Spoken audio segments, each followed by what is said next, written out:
Ya, assalamualaikum warahmatullahi wabarakatuh.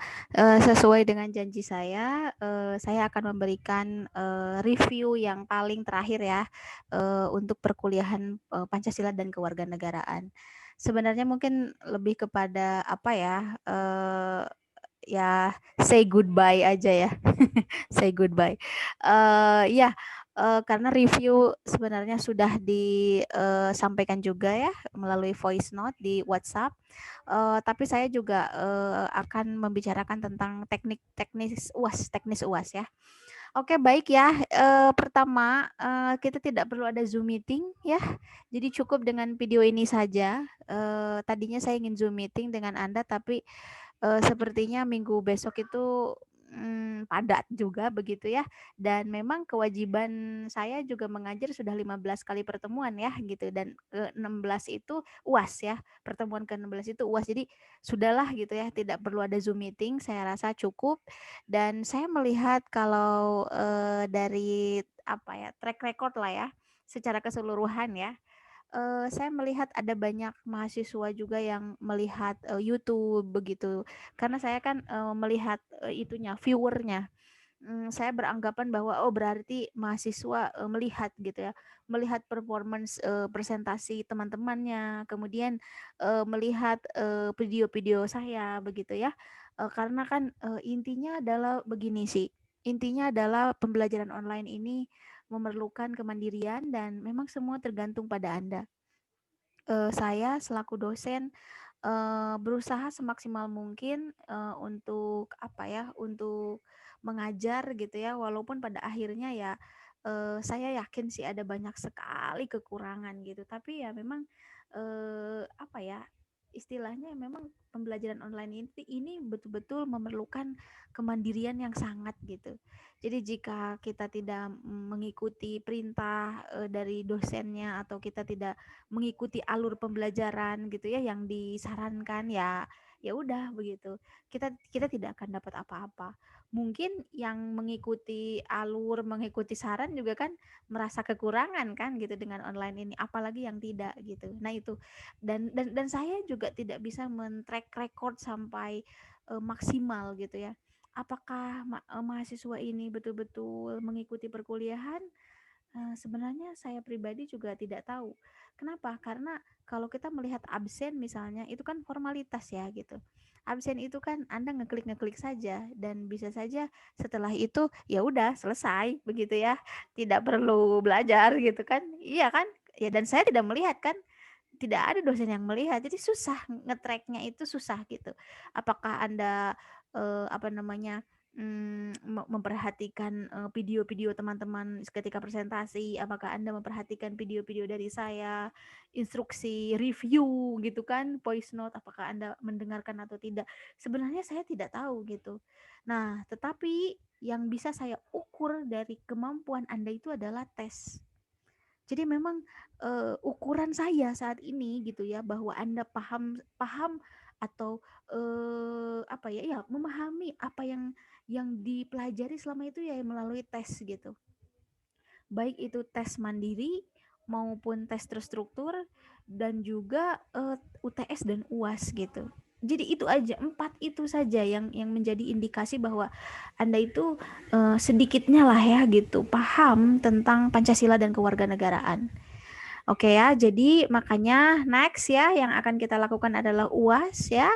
Itu hal yang akan Anda lakukan tentunya ya gitu, UAS. Dan di UAS ini betul-betul apa ya, terakhir lah ya, tes terakhir. Dan memang saya betul-betul berharap ya Anda semua ya bagus gitu nilainya begitu. Karena ya memang harapan yang paling terakhir lah ya UAS gitu.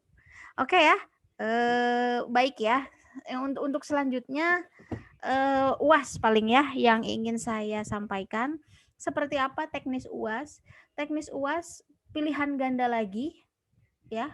Dan pilihan gandanya bisa jadi lebih banyak soalnya, karena sejujurnya saya belum bikin soalnya, tapi akan menjadi pilihan ganda lagi ya. Dan modelnya ya seperti UTS saja ya, seperti itulah. saya tidak akan keluar dari makalah. Nah, makanya kenapa makalah saya share semuanya di grup WhatsApp, karena akan ada soal-soal yang diambil dari makalah juga. Jadi makalahnya silakan dibaca saja. eh Makalah tuh gimana ya? Sebenarnya ada banyak sekali kekurangan di dalam penulisan Anda. Saya tidak terlalu fokus ke situ ya. Eh Mohon maaf, sebenarnya saya tidak terlalu maksimal memeriksa makalah Anda, tetapi secara kasat mata dan keseluruhan gitu ya, saya membaca cepat gitu ya, di skimming dan di scanning itu, aduh gitu ya, memang Anda harus banyak belajar membuat makalah gitu ya, dan mudah-mudahan itu nanti terjawab lah ya di mata kuliah lain. Dan betul-betul saya mohon maaf sekali karena saya tidak concern dengan substansi dari makalah gitu. Saya melihat makalah Anda itu lebih kepada sistematika penulisan, sitasi gitu ya, bagaimana cara Anda mensitasi teks, kemudian bagaimana cara Anda menulis, dan itu banyak sekali kesalahan. Itu yang masih ini ya, yang menurut saya ya, yang harus Anda kuasai itu aja dulu gitu untuk semester 1. Karena kalau sudah substansi itu jauh lebih lebih lebih berat lagi begitu. Makanya kenapa fokus saya adalah makalah itu, penilaiannya itu bagaimana cara Anda menuliskan tulisan itu di dalam makalah. Cara menuliskan itu kayak margin, spasi, begitu ya. Judul ini di tengah, di pinggir atau di kanan gitu kan. Kemudian rata kanan, rata kiri, rata tengah. Itu cara menuliskannya itu saja banyak sekali yang salah. Kemudian apalagi ya? Cara mensitasi. Anda itu kan copy paste kan dari internet ya. Karena memang saya melihat hampir 90% makalah itu diambil dari blog, dari ya blog-blog ya gitu, karena di situ juga ada itunya apa namanya, websitenya gitu kan, Anda simpan tuh di daftar pustaka. Itu sebenarnya sudah tidak bisa ya gitu, karena yang menjadi referensi itu yaitu buku, jurnal gitu ya. Kemudian apalagi ya, paper gitu yang dibuat di conference, dan sebagainya lah. Intinya blog tidak bisa dijadikan sebagai sumber dari daftar pustaka atau dari makalah ya, makalah ilmiah ya terutama. Ya, tapi itu mudah-mudahan yang tadi saya bilang mudah-mudahan terjawab di mata kuliah lain ya gitu, karena ya itu tadi di skimming dan di scanning hasilnya ya seperti itu gitu, makalah itu. Tapi tidak apa-apa, saya jadikan saja referensi gitu ya untuk pembuatan soal, karena harus ada gunanya kan makalah itu ya. Masa bikin makalah nggak digunain ya gitu. Jadi saya baca semuanya, dan saya akan mengambil beberapa soal dari makalah juga ya. Jadi tolong makalahnya dibaca semuanya ya, dari kelompok 1 sampai kelompok 6 ya. Oke, yang akan diuaskan di dalam buku sumber itu jelas ya, dari mulai bab berapa ya? Negara dan konstitusi ya kalau tidak salah ya. Pokoknya setelah UTS saja ya. Takutnya saya salah bicara ya. Jadi setelah UTS itu pembahasan yang menjadi sumber dari soal-soal UAS, oke? Jadi yaitu tadi soal UAS bisa lebih dari 25, 30 bahkan ya, bisa. Saya belum apa namanya, belum membuatnya, tapi yang pasti bisa jadi lebih banyak. Oleh karena itu tolong dibaca buku sumbernya. Setelah UTS itulah yang akan diuaskan semuanya ya. Berikut makalah juga tolong dibaca. Oke, teknisnya seperti biasa sesuai dengan jam mata kuliah Anda. Nanti misalnya Anda jam 7, jam 6.50 ya masuk ya, atau soal UAS dapat diisi, dan itu jam setengah 8 ya kalau nggak salah ya. Iya betul. Maaf, setengah 9. Berarti 2 SKS lah ya. Intinya 2 SKS itu adalah waktu untuk mengisi soal. Seperti biasa nanti sesuai dengan jadwal Anda. Hari-harinya sesuai dengan jadwal Anda. Oke, itu yang kedua. Yang ketiga. Nah, mungkin ini. Anda setuju tidak kalau UAS Senin besok? Hari ini kan hari Kamis ya. Jumat, Sabtu, Minggu, Senin. Jadi 4 hari lagi kita UAS. Anda setuju atau tidak silahkan Anda komentar di WhatsApp grup ya. Saya tidak setuju misalnya atau saya setuju, silahkan. Nanti saya akan mengambil mayoritas lah gitu ya. Mayoritas ini setuju gak UAS itu Senin besok. Kalau misal ya waktunya terlalu mepet, misal ya ternyata tidak setuju, nanti aja Senin depan boleh gitu ya.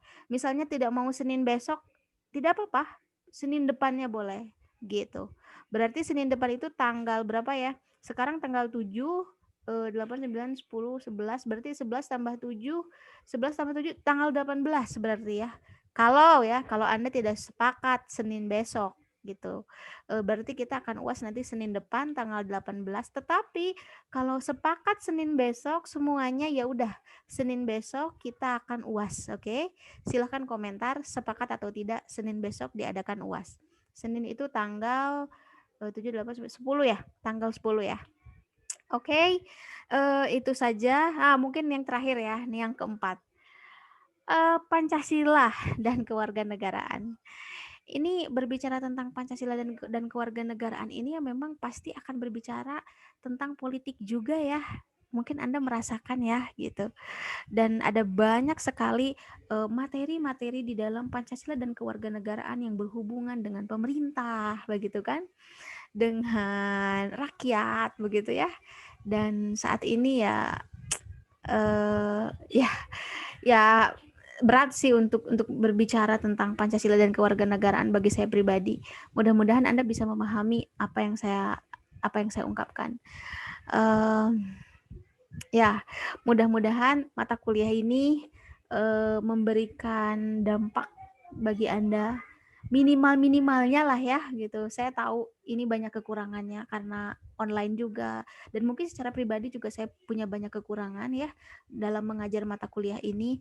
Minimalnya Anda menyadari lah gitu bahwa kita itu ya memang harus loyal terhadap negara. Kita harus loyal terhadap bangsa ini. Karena kalau kita tidak ya loyal itu apa ya? Ya cinta juga di dalamnya. Kemudian kita peduli dengan negara ini, dengan bangsa ini. Ya kalau bukan kita siapa lagi sih gitu. Saya merasa bahwa negara ini besar dan masalahnya juga besar gitu. Oleh karena itu mudah-mudahan Pancasila dan kewarganegaraan ini memberikan inspirasi bagi Anda dalam berperilaku di masyarakat gitu ya, di dalam kehidupan sehari-hari. Ya mudah-mudahan lah menjadi inspirasi sih kalau bagi saya.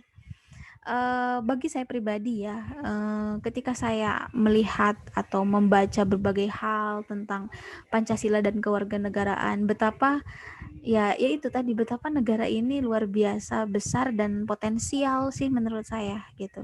Makanya mungkin rongrongannya juga besar ya gitu, sehingga siapa yang akan mempertahankan negara ini kalau bukan kita. Jadi bagi saya Pancasila dan kewarganegaraan memberikan apa ya? Memberikan kekuatan, memberikan ketegasan bahwa ya gitu, kita warga negara, kita harus peduli dengan negara ini, kita harus cinta terhadap negara ini, dan kita harus mengaplikasikan nilai-nilai kebangsaan gitu ya yang selama ini kita punya. Oke ya, itu saja mungkin statement terakhir dari saya tentang Pancasila dan kewarganegaraan. Mudah-mudahan bermanfaat. Mohon maaf, saya banyak sekali kekurangannya ya ketika mengajar mata kuliah ini. Sukses untuk semuanya. Sukses untuk UASnya, dan jangan lupa saya tunggu ya komentarnya, setuju atau tidak Senin besok kita UAS. Oke, itu saja ya. Sampai jumpa di lain kesempatan. Mudah-mudahan kita bisa bertemu muka di di kuliah offline ya. Mudah-mudahan pandemiknya selesai secepatnya. Amin ya robbal alamin. Wassalamualaikum warahmatullahi wabarakatuh.